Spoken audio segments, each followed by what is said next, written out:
la résilience, au fond, pour moi, c'est d'avoir la capacité à être vulnérable.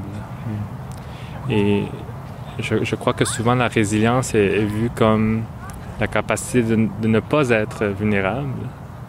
Et pour moi, le contraire, c'est plutôt que la résilience, c'est la capacité d'être vulnérable et de croire avec espoir peut-être qu'on a la capacité de rebondir, de revenir, de remonter, de renaître. Et je crois que c'est une manière de pratiquer la résilience qui est de plus en plus nécessaire parce que si on veut avancer, il faut, si on veut apprendre et apprendre à désapprendre, il va falloir être vulnérable. Et donc de voir la résilience comme étant la capacité d'être vulnérable ici. Une autre émission du Balado Conscient de Montréal. Je suis avec Jimmy Hung. Bienvenue. Bonjour. Bonjour, Claude. On va faire une petite promenade. On est au parc Frédéric Bach, que je connaissais pas, mais tu me l'as proposé comme lieu pour pour visiter, mais on va aussi se parler. Alors, on va commencer avec une courte introduction, juste de nous donner une idée quel est ton parcours, qu'est-ce que tu fais maintenant. Puis après ça, on va se lancer dans la discussion sur réalité, puis on va sans doute parler de privilèges et questions d'équité aussi. Je m'appelle Jimmy Hung, je suis Québécois, Canadien de deuxième génération, né à Montréal, de parents qui sont venus ici du Cambodge au début des années 80. Et au fond, dans ma vie, j'ai fait différentes choses, évolué entre... j'ai fait mes études en relations industrielles. Après, j'ai fait beaucoup de bénévolat dans la communauté, beaucoup appris sur l'engagement social à travers mes engagements.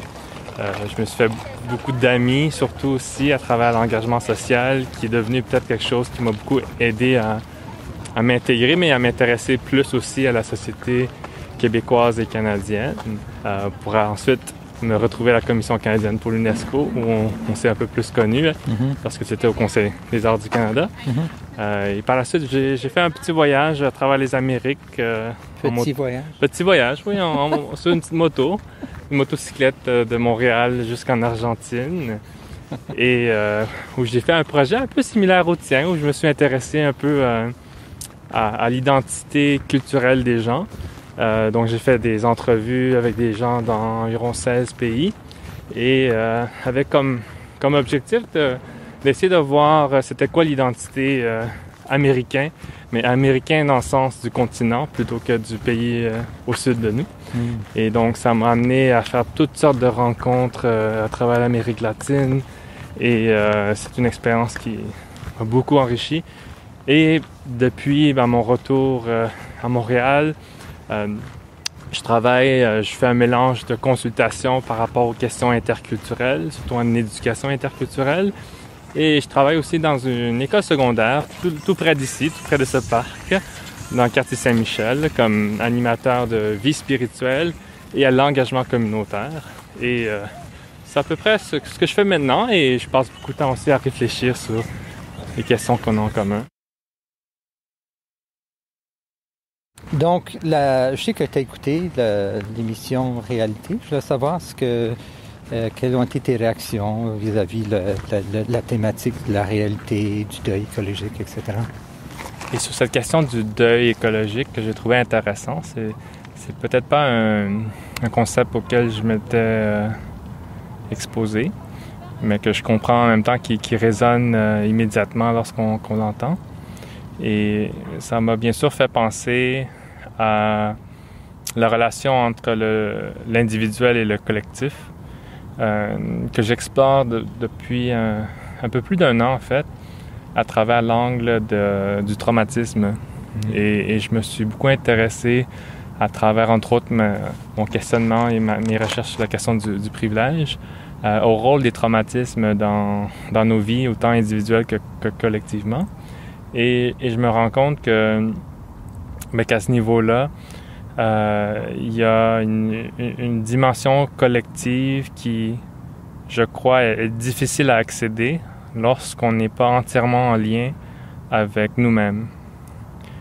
Donc au fond, j'ai senti que effectivement, pour moi, le blocage qui nous empêche de voir la réalité dans son ensemble est souvent au niveau très individuel, très personnel. Et le traumatisme me semble être un angle utile pour essayer de déconstruire les causes, parce qu'on fait le constat qu'on a de la misère à amener les gens individuellement à agir collectivement. Et donc, à mon avis, ce n'est pas de nécessairement rendre l'aspect collectif plus urgent, mais d'abord de s'adresser à l'urgence au niveau individuel. Et donc, on revient à l'idée de l'anxiété, par exemple, que beaucoup de gens vivent, notamment dans un contexte de pandémie où il y a des conséquences autant au niveau social, au niveau économique qu'au niveau de la santé. Et je le constate aussi beaucoup avec mes élèves. Beaucoup vivent ça aussi avec une certaine anxiété par rapport à la pression qu'ils ont, par rapport à leur réussite scolaire dans un contexte comme on le connaît présentement. Un des sujets que je voulais discuter avec toi, Jimmy, c'est la notion de privilège. Oui, merci Claude. Je pense que pour moi, le privilège est lié à la question de la prise de conscience. Je crois que ce que l'on vit aujourd'hui collectivement à travers les événements qui se passent, c'est une opportunité un peu de prendre conscience justement du contraste entre le niveau de ressources auxquelles certaines personnes ont accès versus d'autres. Et je crois qu'il n'y a pas meilleur que la pandémie pour faire ressortir ces contrastes. Parce qu'on se rend compte que ceux qui ont accès à, par exemple, un emploi qui se fait à distance versus un emploi qui est sur la ligne de front, ou qui ont accès à des économies ou à un chalet versus le fait de devoir s'inquiéter pour payer son loyer si on a perdu notre emploi. Tout ça, je crois, a un impact énorme sur notre capacité de résister à la pandémie, avant même de parler de résilience. Et donc, je crois que pour moi, la discussion sur le privilège est importante, mais il faut qu'on aille plus loin. Il faut qu'on essaie de comprendre au niveau des racines du privilège et au niveau de l'action, qu'est-ce qu'on en fait par la suite. Comme tu as dit, une fois qu'on en prend conscience, mais qu'est-ce qu'on fait? Et je reviens encore à l'idée du traumatisme. Je crois qu'on a en nous, on vit dans une société où je crois plusieurs ont des traumatismes en eux.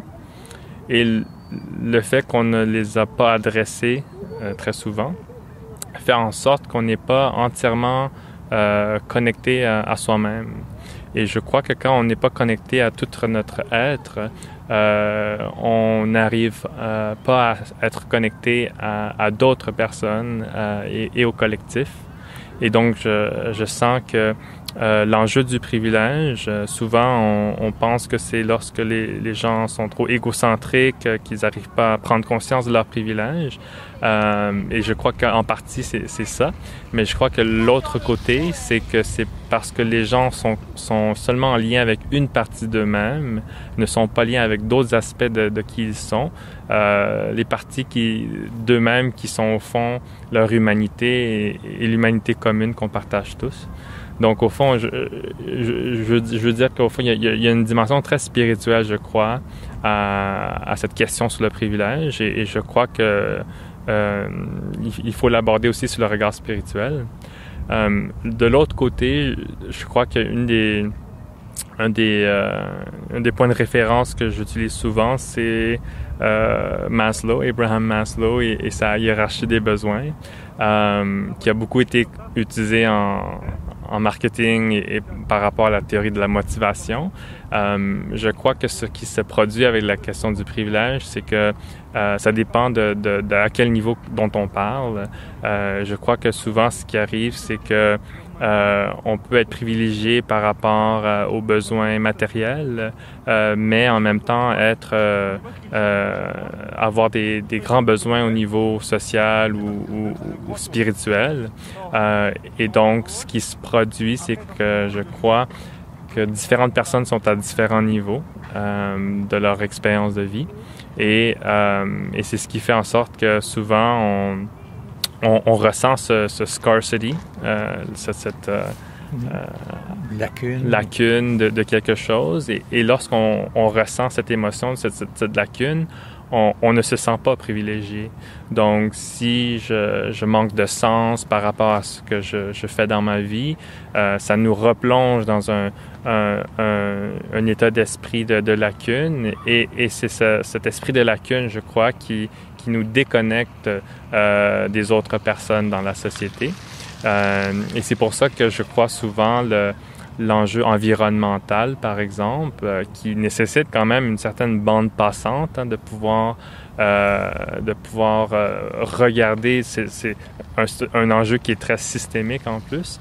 Je crois souvent et peut être perçu comme un enjeu de gens privilégiés, parce que pour s'inquiéter de l'avenir de notre écosystème, il faut ne pas d'abord être entièrement pris par les factures à payer et le fait d'avoir une situation financière qui est difficile, par exemple. Et je crois qu'il faut réconcilier ces réalités. Autant qu'il faut que les gens qui sont peut-être... il faut trouver des manières pour que les gens qui souffrent socio-économiquement aient accès également aux conditions pour participer à la réflexion sur le bien-être collectif environnemental. Et vice-versa, il faut que les gens qui s'intéressent aux questions environnementales allouent du temps et des ressources aussi à soutenir les personnes qui vivent ce stress et cette anxiété sur le plan socio-économique. Non à la violence dans la rue! Non à la violence dans la rue! Non à la violence sur les lieux de travail!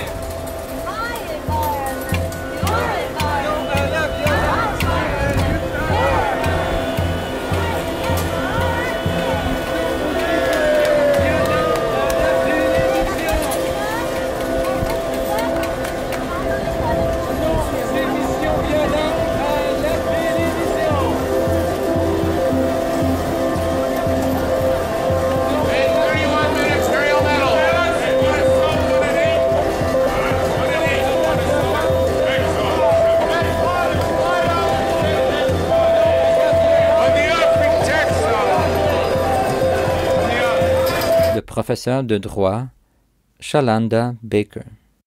Allons-nous revoir la conception des systèmes pour reproduire les structures actuelles de pouvoir et de contrôle, ou allons-nous réimaginer nos systèmes au profit de ceux qui sont si souvent laissés de côté dans les discussions sur la conception de ces systèmes? Oui. Je pense que c'est pour ça qu'on parle d'une transition juste dans la... Parce qu'on est encore au cœur de la crise pandémique COVID, puis au début, on parlait que quand on va sortir de la crise, il faut faire les choses différemment. Et dans le mouvement environnemental, je pense qu'il y a eu un éveil important au niveau de plusieurs dimensions, qu'on ne peut pas juste résoudre le problème climatique, il faut résoudre ou s'adresser à un ensemble de problématiques d'accès, d'éducation, de privilèges, etc., conscients ou non.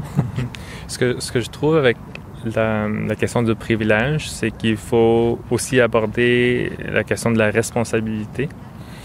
Il y a un auteur que j'apprécie beaucoup qui s'appelle Thomas Hübl, qui écrit sur le traumatisme collectif, justement. Et il ramène souvent notre attention à l'idée que le mot responsabilité est fait du mot response, ability, donc la capacité de répondre, au fond. Et je crois que le lien avec le privilège est que, justement, souvent, c'est les gens... Plus on a de privilèges, plus on a de ressources, plus on a l'habilité de répondre aux enjeux qui se passent. Et je crois que ce lien, souvent, est oublié.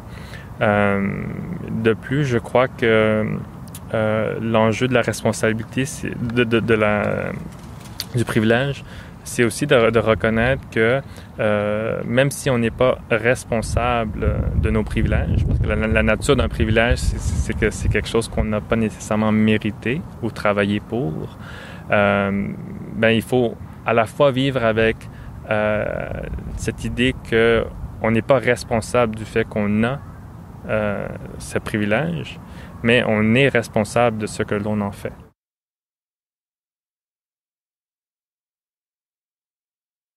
Je crois que souvent, les personnes qui se sentent peut-être ciblées parce qu'ils se font dire qu'ils ont des privilèges que d'autres n'ont pas, je crois n'arrivent peut-être pas à séparer ces deux aspects. Que tu peux à la fois ne pas être responsable de l'avoir, mais tout en étant responsable de ce que tu en fais. Essayons de faire le pont entre la notion de privilège, responsabilité et l'art. Je sais que tu es quelqu'un qui aime l'art. et la crise écologique. Parce que quand je parle aux intervenants, je leur pose la question, quel est le rôle de l'art vis-à-vis de la crise climatique? Mais puisqu'on parle de privilège, essayons de faire le pont entre ces différents concepts-là. Qu'est-ce que tu en penses? L'artiste Diego Galafasi. L'art est un espace où nous pouvons poser des questions très difficiles et explorer les choses de manière ouverte, sans s'engager à trouver des solutions. Sur le coup comme ça, je crois que l'art a une puissance démocratisante. Dans le sens que l'art nous reground, nous ramène, nous réenracine à nos sens primaires et nous ramène à cette idée que à un moment et à un lieu donné, lorsqu'on est exposé à une œuvre artistique, peu importe ce qu'elle est, la dimension de qui a combien de privilèges, qui a combien d'argent dans son compte de banque est un peu mise de côté. Et on peut simplement être connecté peut-être à la dimension la plus purement humaine de qui nous sommes. Et donc, je crois que l'art et les artistes ont effectivement le pouvoir d'être des leaders, de proposer des histoires, des narratifs qui sont plus accessibles peut-être à une population qui est de plus en plus hétérogène parce qu'avec la mondialisation, on a des origines, des identités, des religions très différentes et je crois que ce n'est pas une plateforme politique ou même une politique culturelle, mais vraiment des initiatives artistiques sur le plan humain, sur le plan des individus, qui mobilisent les sens. Je pense que c'est ça qui va nous permettre de créer une résonance collective. L'écrivain Richard Wagamese. D'utiliser la respiration pour modeler l'air en des sons qui deviennent alors un langage qui soulève et transporte ceux qui l'entendent, qui les emmène au-delà de ce qu'ils pensent, connaissent et ressentent, et qui leur donne le pouvoir de penser, de ressentir et de mieux comprendre. Nous sommes vraiment des conteurs. C'est ce que nous faisons. C'est notre pouvoir en tant qu'être humain. Je ne me souviens pas c'est qui avait dit ça, mais il y a quelqu'un qui a dit que l'art imite la nature. Et en ce sens, je crois qu'effectivement, dans une certaine mesure, vu qu'on vit dans un contexte de plus en plus urbanisé, de plus en plus digitalisé aussi, et la pandémie nous force en plus à être de plus en plus à la maison, je crois que l'art, entre-temps, devient un pont vers la nature parce que nos sens sont stimulés par la nature de manière naturelle depuis aussi longtemps qu'on existe. Et je crois qu'être pris entre quatre murs, ce n'est pas naturel, ça nous sépare, ça nous déconnecte de notre écosystème. Et je crois que malheureusement, le nombre de jeunes qui n'ont pas fait du camping, par exemple, qui n'ont pas la chance d'en faire, de passer du temps en nature de manière immersive, je crois que est un enjeu qu'il faut adresser. J'ai toujours eu l'idée qu'on ne devrait pas, par exemple, on ne devrait pas donner un baccalauréat universitaire sans que la personne ait passé une soirée seule dans la nature. Donc, formation de base. Et entre-temps, je crois que ce que l'art peut faire, c'est créer ce pont.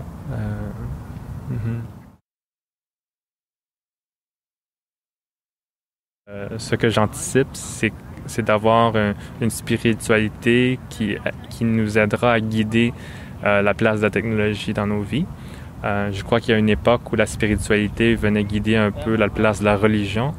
Et je crois que la technologie et les algorithmes sont devenus de nouvelles religions. Et que le côté spirituel a toujours été, je crois, le côté un peu plus... le côté plus nourrissant de notre âme. Il y a des théories que l'intelligence artificielle peut nous aider à nous reconnecter avec la nature. Il y a une ironie là, parce qu'on a créé des machines qui ensuite vont nous apprendre comment retourner en arrière et vivre en harmonie avec le milieu qui nous maintient en vie par la nourriture, les plantes, etc. Donc, il y a beaucoup de sujets comme ça que je touche avec une certaine naïveté, dans le sens que je ne connais pas profondément l'intelligence artificielle, mais je sens que c'est important d'en savoir assez pour une sorte de littératie. Littératie sur le privilège, et en fonction de cette éducation-là qu'on se donne en écoutant, en lisant, en discutant, on finit par avoir un portrait plus complet de la problématique. Par exemple, dans l'entrevue avec Anjal, elle m'a dit la crise climatique a commencé il y a 500 ans, 600 ans, 800 ans, dépendant du point de vue, quand on s'est dissocié avec la nature. Et donc, on comprend que c'est pas une question, c'est pas quelque chose qui est arrivé tout d'un coup. Et ça donne un relief complètement différent. Et on regarde le rôle de l'art là-dedans. L'art a beaucoup influencé la société, mais l'art en soi ne peut pas changer le destin de l'humanité. Et pourtant, dans notre futur, si on n'arrive pas à être conscient de ce qu'on a fait, on va périr.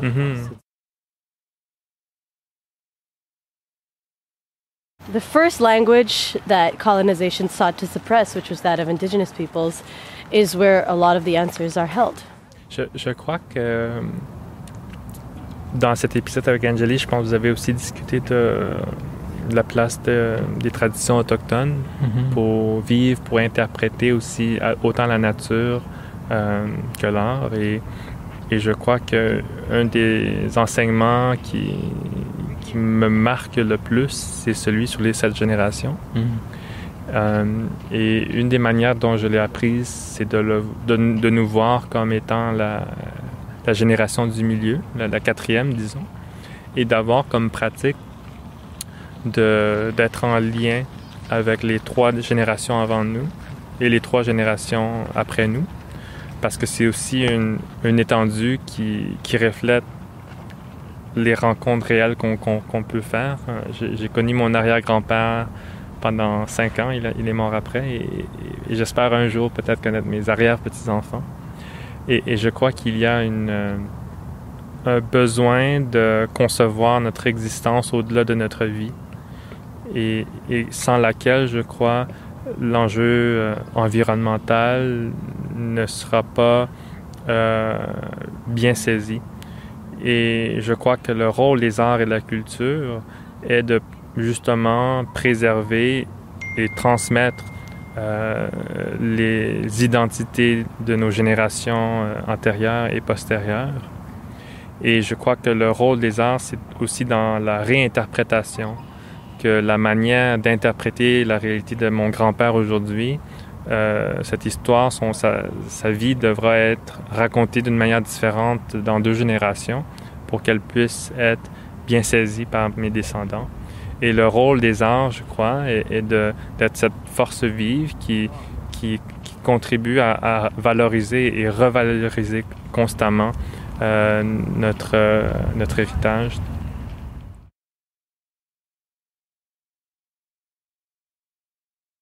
L'historien Yuval Harari.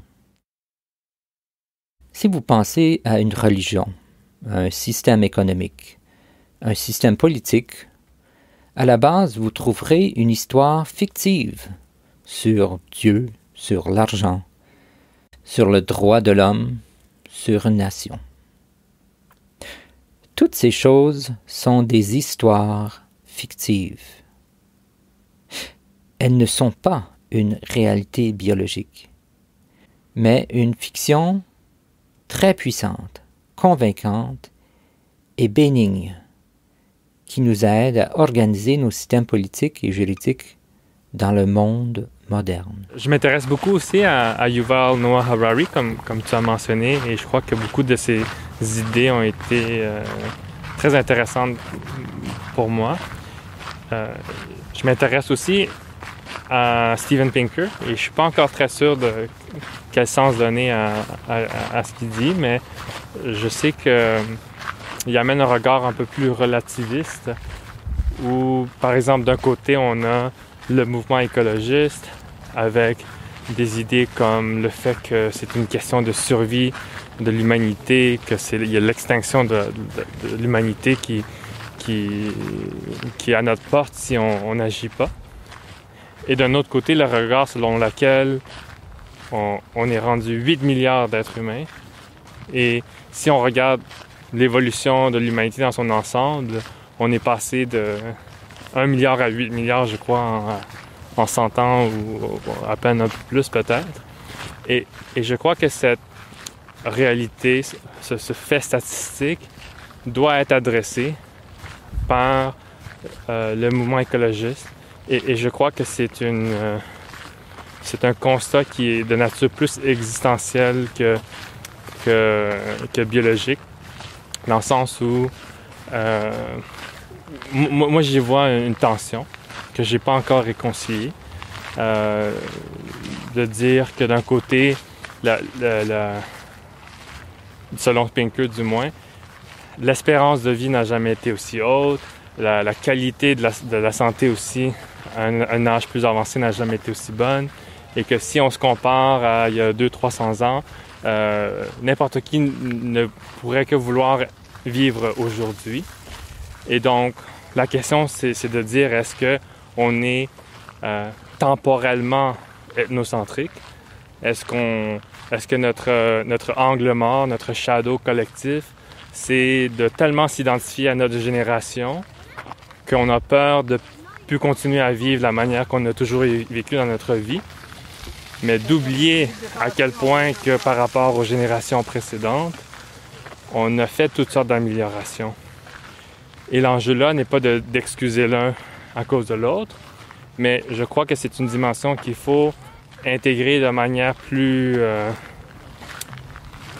articulée dans l'approche, dans le narratif écologiste.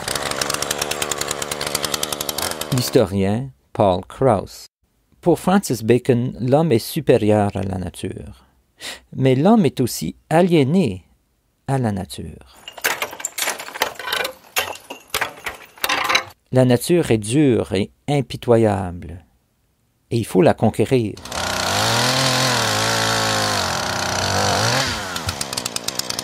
Plutôt que de voir l'homme comme faisant partie de la toile de la nature, Bacon perçoit l'homme comme existant dans un empire naturel. le professeur de sciences politiques Thomas Homer Dixon. Les crises mondiales actuelles ont toutes des sources communes, des convictions et des valeurs qui sont trop égocentriques, des systèmes politiques qui sont trop confinés, des économies trop rapaces et des technologies trop sales pour une petite planète surpeuplée aux ressources en diminution et aux systèmes naturels en voie d'effritement. Oui, mais aussi qu'on a emprunté du futur pour profiter à très court terme. On a tellement abusé des ressources naturelles et des espaces naturels. On peut dire que maintenant, effectivement, on est riche ou on est choyé par les systèmes, etc. Mais tout ça, et le capital, on a brûlé le capital. C'est pas du tout durable. Et donc, pour moi, c'est des faux arguments de dire que l'humanité n'a jamais été meilleure, mais l'humanité n'a jamais été aussi abusive non plus. Donc, il y a comme un contre-courant à ça. Mais je comprends ce que je veux dire. Il y a eu beaucoup de progrès, il y a des... mais ça revient, je pense, à ce que tu disais tout à l'heure avec le savoir autochtone, qui, lui, a été durable pendant des milliers d'années et qui fait en sorte qu'on sait que c'est possible de vivre en équilibre avec la nature. Et donc, ça revient aussi à la réalité. Moi, je trouve que la réalité, comme Harari, quand il parle de l'argent, de life, money is a story, c'est une histoire qu'on s'est fait croire que c'était vrai. Mais qu'est-ce qui est vrai? Qu'est-ce qui est vrai, c'est que c'est concret. Ce qu'on peut sentir, ce qu'on peut voir, et des histoires comme des institutions monétaires comme ça, c'est la fiction. Absolument, et je crois que dans le contexte de pandémie, plus que jamais, les frontières fermées, les centres d'achat fermés, je crois tellement de choses qu'on prenait pour acquis qui étaient impossibles sont arrivées si rapidement. Et je crois qu'en quelque part, la prise de conscience qu'on doit faire, c'est que, comme tu dis justement, beaucoup des institutions et des manières de faire qu'on prend comme acquis ne sont que des histoires qui n'existent que par consentement collectif. Et que ce consentement collectif, on peut se mobiliser et le changer. C'est sûr que pour moi, ça passe toujours par l'éducation. Ouais. L'éducation des jeunes, premièrement, parce que je crois que c'est comme planter un arbre. On doit commencer par la graine et on ne peut pas sauter les étapes. Et je crois que déjà l'éducation à l'environnement, l'éducation à la citoyenneté sont des aspects qui ont beaucoup avancé dans les dernières décennies, entre autres avec le travail de l'UNESCO et tout. Je crois que ça va passer par là. Et par la suite, ça va passer par l'éducation aussi informelle, non formelle, tout au long de la vie. Je crois que c'est là où l'art et la culture, je crois, ont un rôle pédagogique dans notre société. Je crois que l'enjeu qu'on a aujourd'hui, c'est qu'on arrête d'apprendre collectivement quand on quitte les bancs d'école. Et je crois que c'est un des aspects qu'on a sous-estimé. On a sous-estimé ce qu'on perdait en arrêtant collectivement d'apprendre, du moins intentionnellement. Et donc, je crois que ça passe entre autres aussi par ça. Et je crois que ça passe par le partenariat des générations. Je crois que le dialogue intergénérationnel, tout comme le dialogue interculturel, sont aussi des clés. Parce que comme le concept de biodiversité, c'est l'idée qu'on se complémente et qu'on se renforce lorsqu'on collabore ensemble.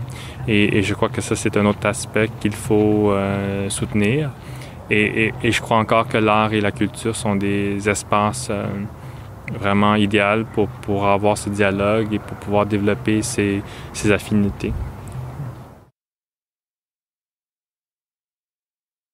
Quand tu parles d'éducation collective, est-ce que tu veux dire qu'on apprend les uns des autres au lieu d'être isolés en apprendre seul? Qu'est-ce que ça veut dire, ce concept-là?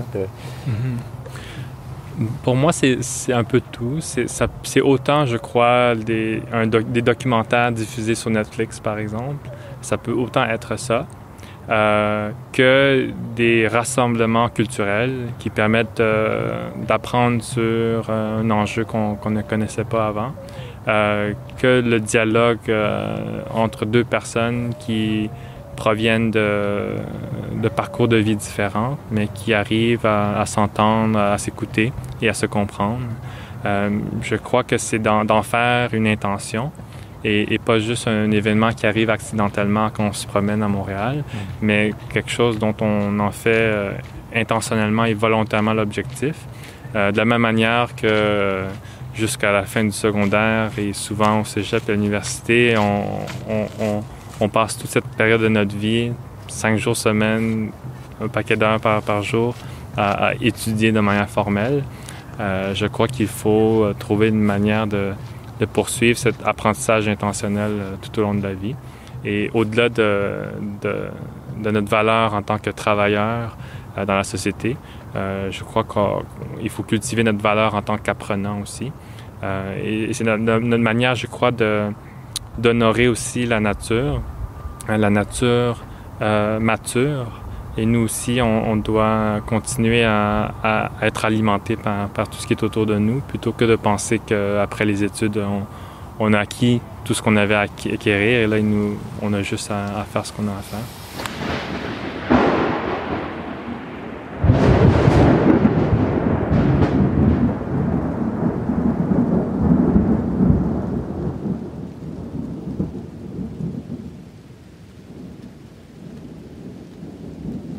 L'écrivain Robin Wall Kimmerer.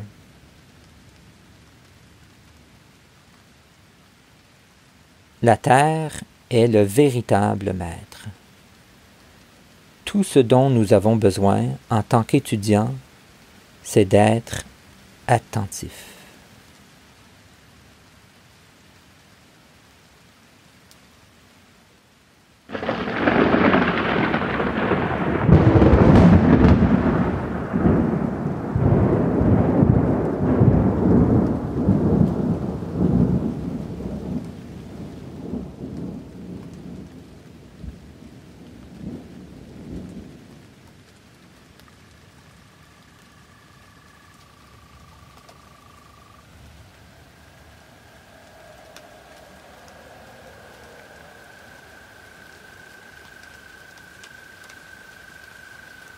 Ça m'a fait penser tout ça. Ça me fait penser à un de mes artistes préférés, je crois, au Canada, qui m'a beaucoup marqué quand j'étais plus jeune. Et c'est Glenn Gould.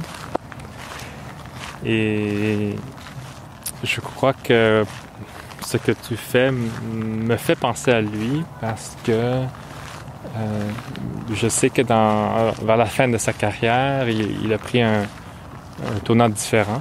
Il s'est beaucoup intéressé à l'enregistrement et au mixage aussi des sons et à comment peut-être créer des récits moins linéaires. Peut-être.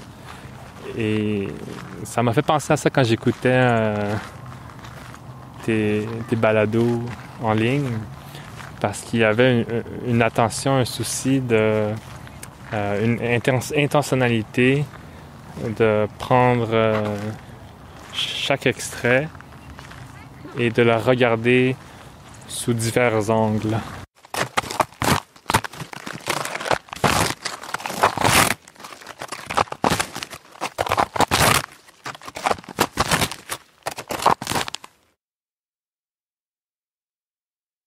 La définition de la réalité dans le bouddhisme. Le bouddhisme cherche à remédier à toute disparité entre la vision de la réalité d'une personne et l'état réel des choses. Il y a quelque chose, bien sûr, de pratique à ne pas faire cela, à laisser la fluidité d'une conversation et à la laisser être ce qu'elle est par elle-même.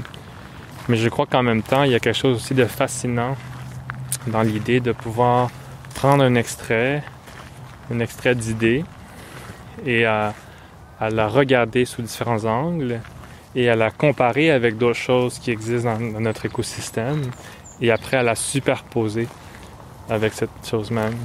Et je crois qu'il y a un travail très précieux derrière ça. Et je voulais juste le mentionner. Je ne sais pas si c'est une observation qui est juste, mais intuitivement, c'est quelque chose que j'ai ressenti. Mm.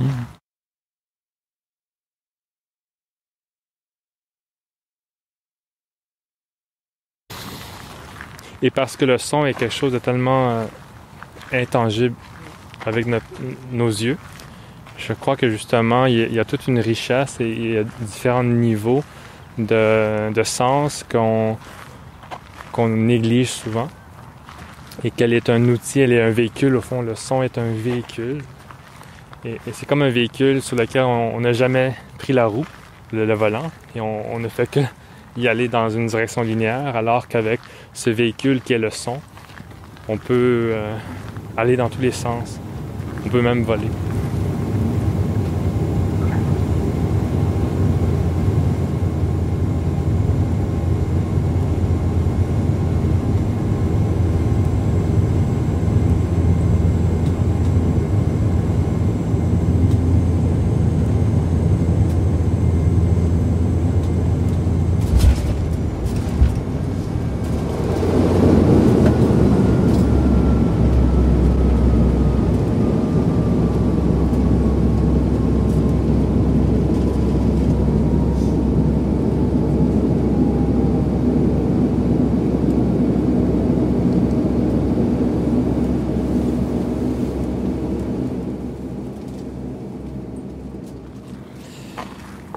C'est sûr que mon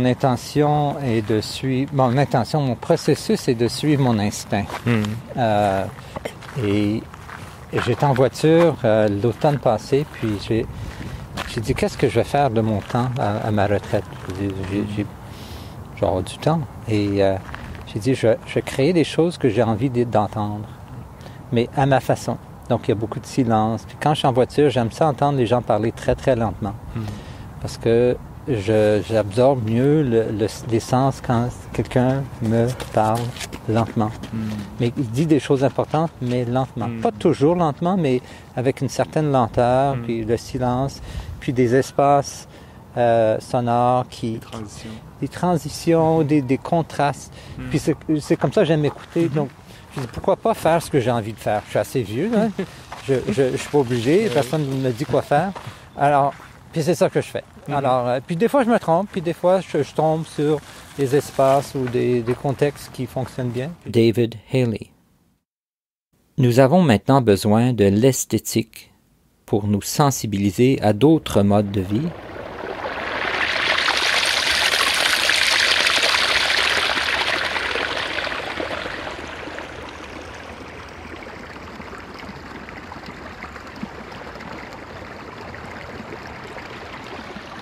Et nous avons besoin des artistes pour nous sensibiliser à la forme des choses à venir. C'est un privilège, on revient au privilège. Le privilège d'avoir le temps de réfléchir à ces enjeux-là. Et comme tu disais tout à l'heure, il y a des gens qui ont pas ce temps ou ces accès à ces ressources-là. Donc j'essaie d'être responsable. Puis je suis content, merci d'avoir rappelé les origines du mot responsable. Réponse, ça veut dire réponse et habilité. Et habilité, voilà, responsabilité. Ça aide beaucoup parce que le sens du mot prend toute sa place. Et on pourrait sous-entendre que l'idée du mot, c'est que justement, le moment où tu as l'habileté, tu as aussi la réponse qui vient avec. Et j'aime cette idée de croire que... Je crois que ce qui est difficile, c'est que les gens sentent qu'ils n'ont pas de responsabilité parce qu'ils n'ont pas de pouvoir. Et je pense que quelque chose d'important à réaffirmer sur le privilège, pour moi, c'est de comprendre que le privilège, pour que le privilège soit en lien avec la responsabilité, il faut établir le pont. Et le pont, pour moi, c'est l'idée du pouvoir. Et que le privilège, au fond, crée les conditions pour avoir du pouvoir. Et souvent, ce qui arrive, c'est qu'on voit le privilège et on veut faire le lien directement avec la responsabilité. Mais tant qu'on n'a pas fait ce travail de reconnaître notre privilège, on ne peut pas consciemment utiliser le pouvoir qui vient avec. Même qu'au contraire, si on n'est pas conscient de notre privilège, souvent, on n'est pas conscient non plus du pouvoir qu'on a. Et donc, dans une certaine mesure, je crois que c'est comme un trio entre les trois. En prenant conscience de nos privilèges, on prend conscience aussi du pouvoir qu'on a. Et le fait de sentir qu'on a du pouvoir nous donne la force, le courage d'agir avec le sens de responsabilité.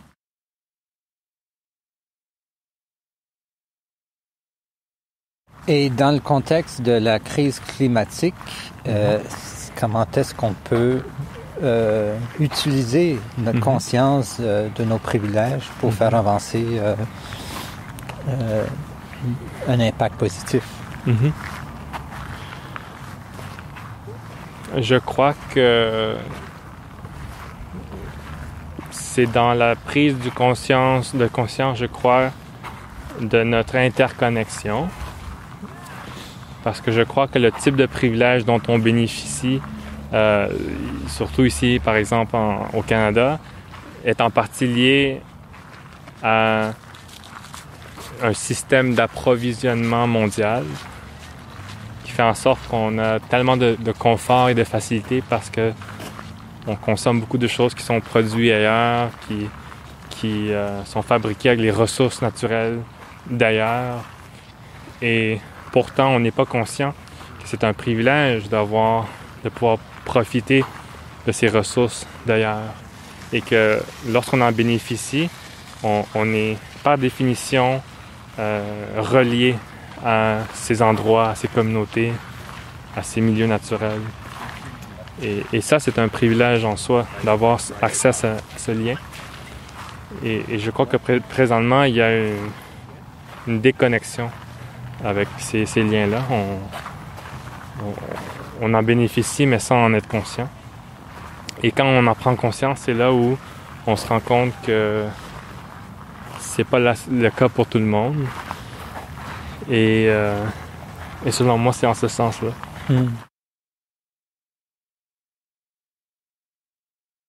Je reviens à l'idée de l'importance entre le développement intellectuel, mais aussi du développement émotionnel.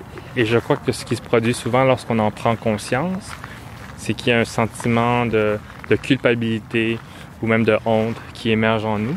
De savoir que tel objet qu'on a acheté a été fait par des enfants ou a été fait par quelqu'un qui a été payé 10 sous de l'heure. Et il y a une réaction inconfortable qu'on ressent lorsqu'on en prend conscience. Et la question après, c'est de dire combien de temps dure cet inconfort et est-ce que cet inconfort accapare notre attention afin qu'on revienne à notre propre souffrance et notre propre bien-être plutôt que de rester avec l'inconfort du fait qu'on est exposé à l'inconfort d'une autre personne. Et je crois que cette dimension-là, elle est essentielle. Il faut savoir la surmonter.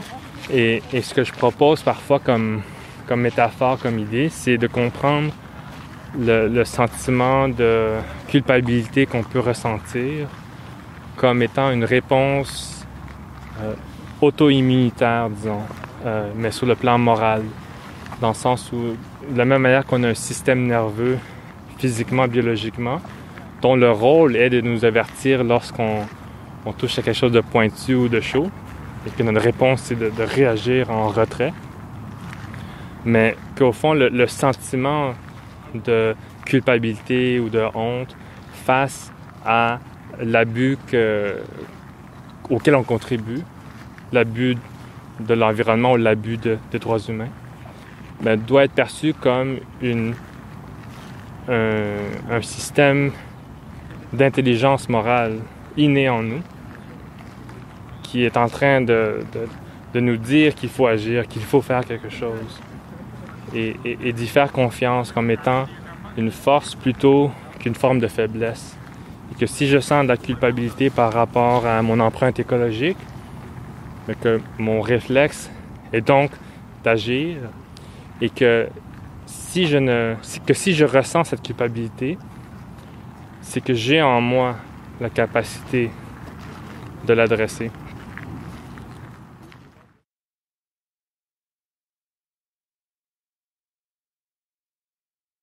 Pourquoi ne pas désapprendre des choses? Pourquoi est-ce qu'on prend pour acquis que tout ce qu'on a appris est bon? Tu sais?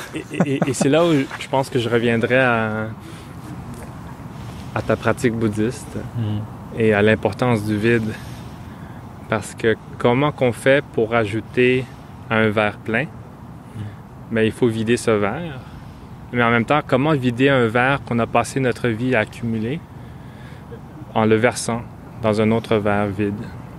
Et je crois que c'est un peu à ce niveau-là que pour désapprendre, il faut enseigner, au fond. Il faut, parce que c'est en enseignant des choses qu'on prend pour acquis à des personnes pour qui ça ne reflète pas leur réalité, qu'on prend souvent conscience des limites de ce que l'on sait et qu'on est après en mesure de se détacher. Donc, je crois que moi, dans mes voyages, par exemple, c'est souvent dans mes voyages que j'ai compris qu'il y avait d'autres façons de faire les choses et que certaines façons que je pensais qui étaient universellement valables ne l'étaient plus. Et c'est seulement lorsque j'ai partagé mes croyances et soumis mes croyances aux critiques des autres que j'ai pu m'en départir.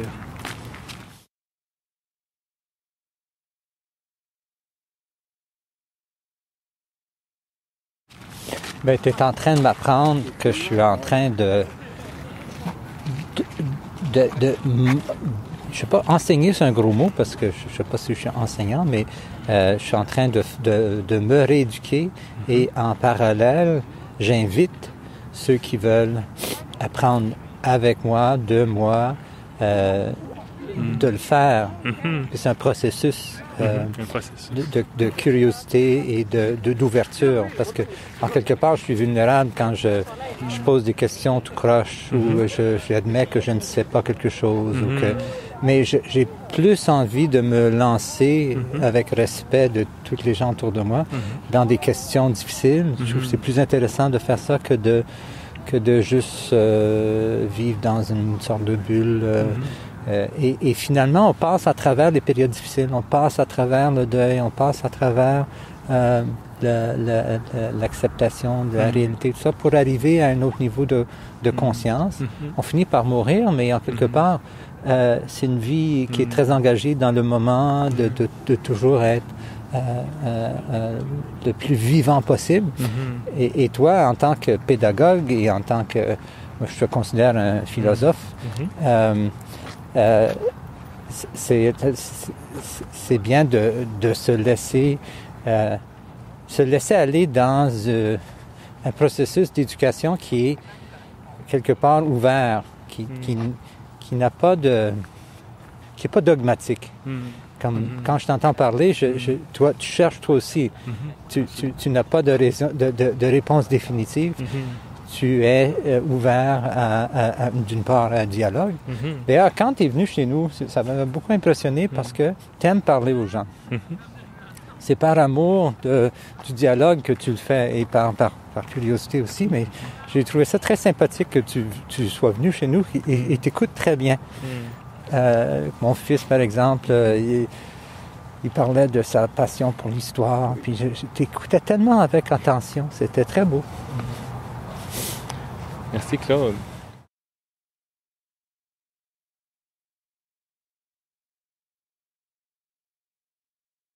J'ai beaucoup réfléchi à la résilience et au mot et à son sens. Et j'en suis venu maintenant à une compréhension que la résilience, au fond, pour moi, c'est d'avoir la capacité à être vulnérable. Et je crois que souvent la résilience est vue comme la capacité de ne pas être vulnérable. Et pour moi, le contraire, c'est plutôt que la résilience, c'est la capacité d'être vulnérable et de croire avec espoir peut-être qu'on a la capacité de rebondir, de revenir, de remonter, de renaître. Et je crois que c'est une manière de pratiquer la résilience qui est de plus en plus nécessaire parce que si on veut avancer, il faut, si on veut apprendre et apprendre à désapprendre, il va falloir être vulnérable. Et donc de voir la résilience comme étant la capacité d'être vulnérable.